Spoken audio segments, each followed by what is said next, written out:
back. WNST, Towson, Baltimore, and Baltimore Positive. Happy spring, happy April. So fooling around going on here. We've got Orioles baseball and opening day. It's going to be a big week around here. Luke and I are going to talk some wrestling. We're going to talk some Orioles baseball. But I'll tell you what, on Wednesday and on Friday this week, we're getting out doing the Maryland Crab Cake Tour. I'm excited about it. 70 degrees. Hopefully, there's not going to be any rain in the forecast on Thursday, but on Wednesday, we're going to be at Costas from 2 until 5, celebrating 50 years of the Maryland Lottery. John Martin's going to join us, Seth Elkin, our friends Nick and Pete, everybody over at Costas is going to be there. I also have some special friends from the Dundalk community that I'm looking forward to having by. I'll be giving these out to everyone that comes by. Our friends at Window Nation. I got the floppy hat, but I also I'm wearing the shirt today for Window Nation. They're back to 5 years, 0% financing for the month of April. So I'll be telling you more about that, 866-90Nation. I'm even going to take my Raskin Global. I've never really christened the Raskin Global crab mallet. I think with Leonard, I'm going to do that over at Costas. On Friday, we're going to be at Fadley's in the morning, celebrating the opening of the CFG Bank Arena, Bruce Springsteen, the Eagles, the Yankees, the Orioles. Everything's here but Hulk Hogan and Andre the Giant. So I'm going to welcome in the great Luke Jones, who is wiping.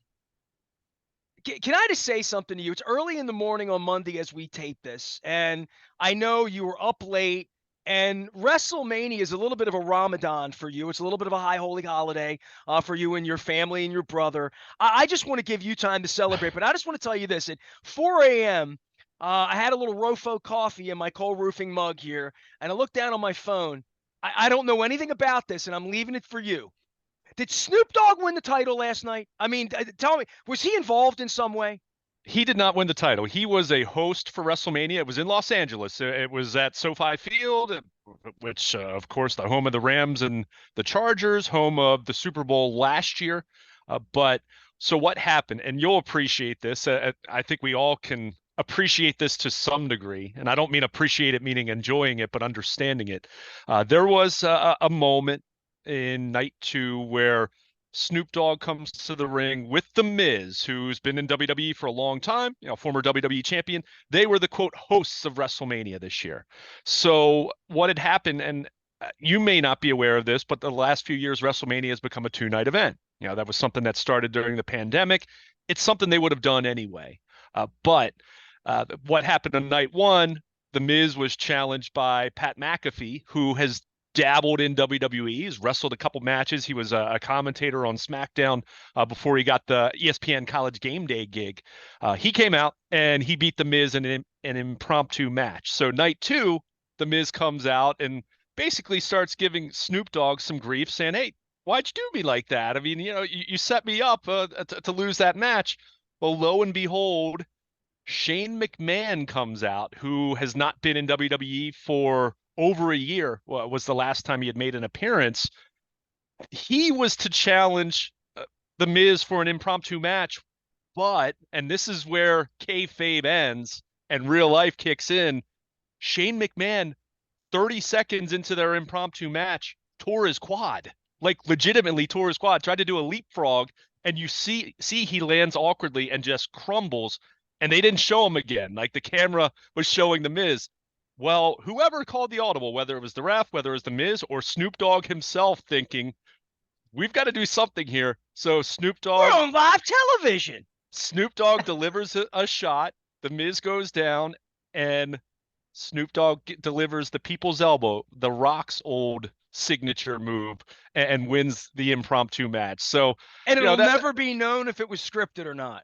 Well, oh no, it was clear because Shane, they helped him to the back. It's already been confirmed. But the part where Snoop. Oh yeah, whoever part of it. Right. I mean, some people were wondering, and interestingly enough, Jessica Carr, who is a Baltimore native, is one of their referees. There are people who think that she was the one who called the audible, but she probably, the referees wear an earpiece. Someone from the back may have had that idea, or maybe Snoop Dogg did come up with it. But yeah, that's the genesis. It wasn't the title or anything like that, but it was basically. All I saw was Snoop Dogg wrestling, and I'm like, I stopped. I'm like, you know what? I'm going to ask Luke for a full story on this. So Stacy Keibler was all over my Facebook timeline. Do you know the whole Stacy Keibler story with WNST and our friendship? Have you ever told it on the air, or maybe I've told you over a beer at Super Bowl 42 or something? I'm not sure. I mean, I don't know the whole story. I know she was a WNST intern. I know she obviously is local, but as far as the level of involvement, how long, I don't know that part. And I So don't think you've even told me that over beers or anything. yeah, So so I want to tell you today because she showed up and I figured this would be and this is my recollection, okay? So like don't put me on the stand on all of this. You have to put right. her on the stand. Keep in mind, she was inducted for our listening audience. She was inducted into the WWE Hall of Fame this weekend. Former So yeah, WNST intern is in the WWE Hall of yeah. Fame. So the story goes like this, and I want to and she has sat in with me in 2009, I believe in Tampa, or maybe it was Miami 10. In there, if you can find it on YouTube, she sat with me for a good 20, 30 minutes and went through it all. And this was when maybe she was dating who's the famous actor she dated for several years? The guy from Cincinnati. He's in Oh, he's in every movie. Come on, dude. He's the best looking guy on earth. Clooney, right? She Clooney. dated Clooney. Yeah. Right. She brought Clooney to Preakness. She did Hmm. the legs thing with ZZ Top. She had been on she was in a sitcom, I believe, and she also had done the dancing show and had won, right? The Hmm. dancing show. So, I mean, she was very much a mainstream. I mean, she was gossiped about, right? She was in like the tabloid in that world, the Hollywood world, dating George Clooney, right? She's been sort of off the radar. She's in my phone. She's a Facebook friend, and we have the same birthday. We're both born on October the 14th. I guess I'm 11 years older than her. I think she's born in 79, I think. I think that sounds right. But either way, so in 1998, we opened the radio station. So the 25th anniversary will be August 3rd of 1998. Somewhere in there, in that range, 98 into 99, she was a Ravens cheerleader. She was a Towson student. She was a Rosedale person who was connected to many Dundalk people via family. Kevin Healy, who was then running the Blast, is her cousin. There were other cousins involved. Her boyfriend at the time was a huge listener, like a caller to the show. Her and her boyfriend came into the studio. I was looking for interns. She was looking for an internship. She went to school in Towson. She answered the phones here for months. Like, I mean, literally came in twice a week, three times a week. Like everyone in the studio, as you know, the interns became part of the shtick, right? Like the producer, the place you sat for 8 years doing radio, right? Like that room became this sort of place where Ray, Andy, Jeremy Kahn, all these people sat. Jeremy Kahn came around then, maybe. But either way, so Stacy was one of the interns. We had a pool table in the basement. We had bubble hockey. It was a hangout here. Stupid of me as an owner, but I was dumb. So it was 98, 99. She came into the studio one day and she was, Stacy the cheerleader, right? And Hmm. she came in the studio and said this WCW thing, they're looking for like Nitro girls or whatever. And we did shtick on the radio. I mean, I might even have it on a tape. We did shtick on the air about her entering this competition. Her boyfriend wanted her to do it. She was a dancer. She had long legs. She's a Ravens cheerleader. She was sort of bubbly in this fun Dundalk sweet way. She's the nicest girl in the world. And she entered the contest. She hit the contest. She flew to Atlanta. It became like, I think something she even said to me, I can't go on the radio, but like I'm a finalist and like, and I'm like, then she got the part. Next thing you know, she's Miss Hancock.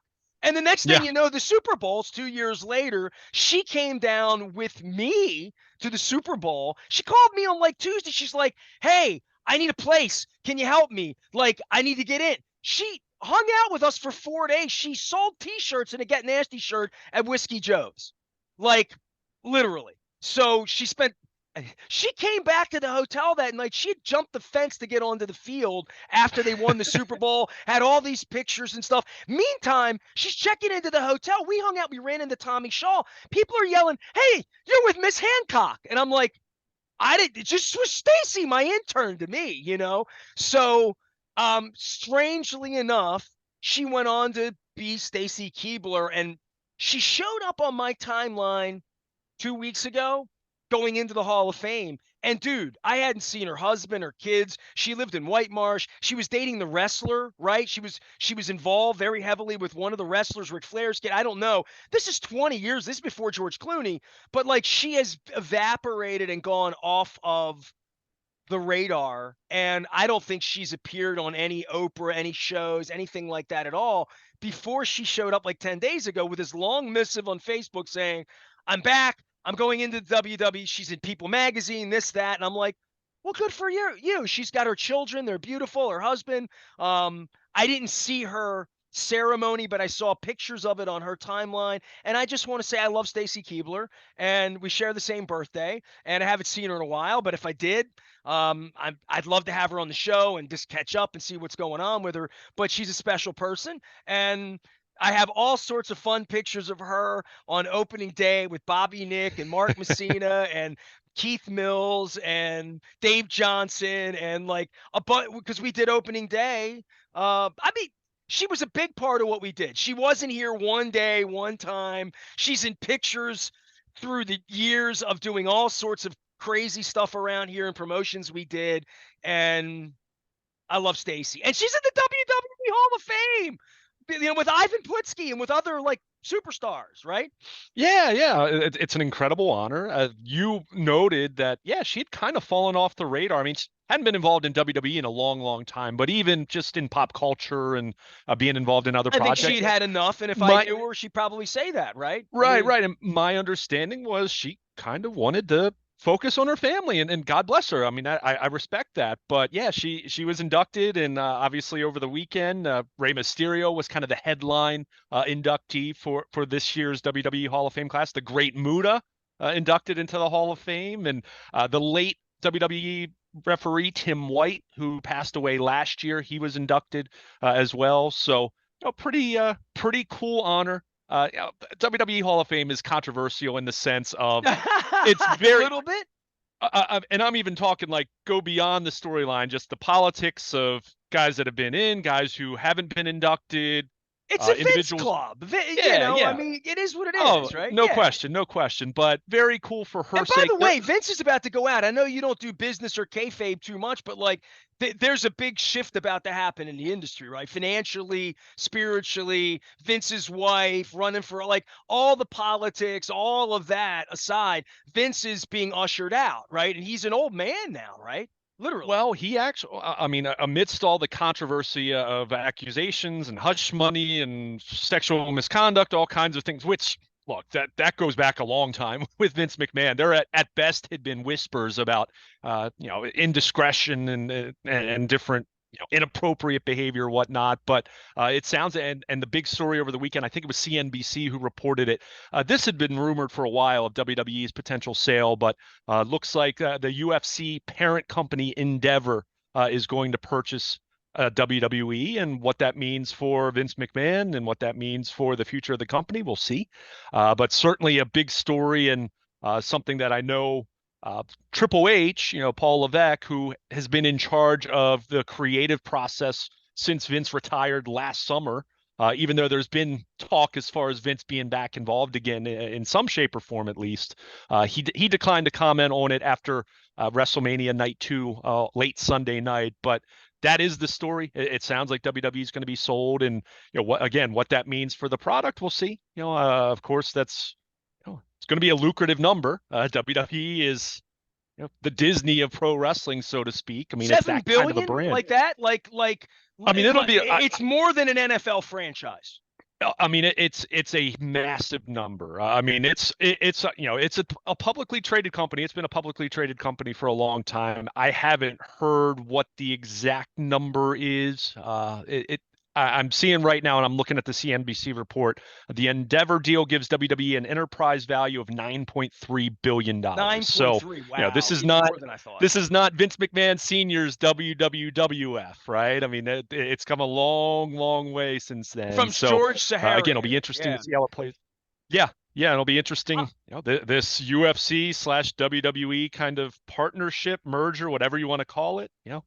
Slimy when you're talking about Dana White and Vince McMahon and all of that, but certainly a lot of success, and will be interesting to see how what that means for the company and what it means moving forward for the product. But I'll was get certainly Alex a very Marvez on here, and I'll mix it up one day, and we'll break kayfabe, and we'll get to the bottom of all that. well. But I mean, He'll the want. AEW thing is also like real. I, By the way, I saw Alex milling behind John Harbaugh when Lamar was about to send the tweet out. I saw Alex in the background, I'm like, hey, Marvez is at the. He's still in the media. Look at that. Yeah, well, that was a very pro wrestling like move. The miraculous coincidence of Lamar setting that tweet as John Harbaugh was going to the table. But yeah, I mean AEW has been around for 4 years now, 4+ years, and they look, WWE, like I said, is Disney. You're not overtaking them. You're not beating them, so to speak. But AEW's carved out its own little share and niche of the pro wrestling market. Guys like me who will consume more than one wrestling show and more than one company. But yeah, it's huge news for WWE and what was a fun WrestleMania. The Snoop Dogg match was pretty low on my list of things that that I really, really enjoyed. But yeah, lots of great matches. And the big storyline was Roman Reigns, who has been champion now for going on 3 years, nearly 1,000 days. And that's been the big thing. They've been telling, the commentators have been constantly updating how many days he's been champion, but longest reign since Hogan, going back to the mid 80s. So he retained against Cody Rhodes, Dusty's Wow, son. 3 years is a long time to have the belt these days, huh? It is. All It's right. and it was a very. I would say the internet was not happy with Roman Reigns retaining late Sunday night, but his He's stable, jumped the shark. Okay. the bloodline, that has been some long-term storytelling. That Nestor, as good as anything I've seen in pro wrestling for a long time. So anxious and interested to see what's going to happen next, and even how that the Endeavor sale, how the WWE Endeavor sale, kind of Dude, you folds and X should into get to that. together and have a side hustle. I think, there's no doubt. Luke Jones is here. He's Baltimore League. Last thing I want to say about Stacy Keibler, and we might even take a break and just do baseball on the side since we did Yeah. wrestling, but Stacy Keibler, I found the videos. They're from 14 years ago. So I am right. It was 2009. I recognize the sets because I did all the Radio Row stuff. And you did all the Radio Row stuff 2 months ago when I got thrown out this year. But seeing the sets, I remembered it looked like Nels Lofgren from '09 in Tampa. It was Tampa '09. Stacy sat down. There's two, 4-minute videos here. I guess just pieces of it. I'm sure I have the original audio of it. Remembering her days as an intern here and a trip to Tampa. And then there's another one, and this is funny. It says former WNST.net intern and bubble hockey champion. So she must have bragged in this piece about her bubble hockey prowess. I remember that was a big issue around here as to who was going to be USA and who was going to be Russia in the basement. Luke Jones is always around for wrestling information. Obviously, Orioles baseball. We got opening day. We're going to be doing the Maryland Lottery Crab Cake Tour in conjunction with our friends at Window Nation. We're going to be at Costas on Wednesday. We're going to be at Fadley's on Friday. Might as well step out, take a break. We're going to do some baseball. We're going to do some football. When there's Lamar news, you'll get it first on the WNST tech service. When there's plumes of purple smoke that go up in the Infinity logo, or maybe it's an 8 logo. I'm not sure which one it is. We're back for more. It's WNST at AM 1570. We never stop talking wrestling. Stacy Keibler, our roots in wrestling, and Baltimore Positive. Stay with us.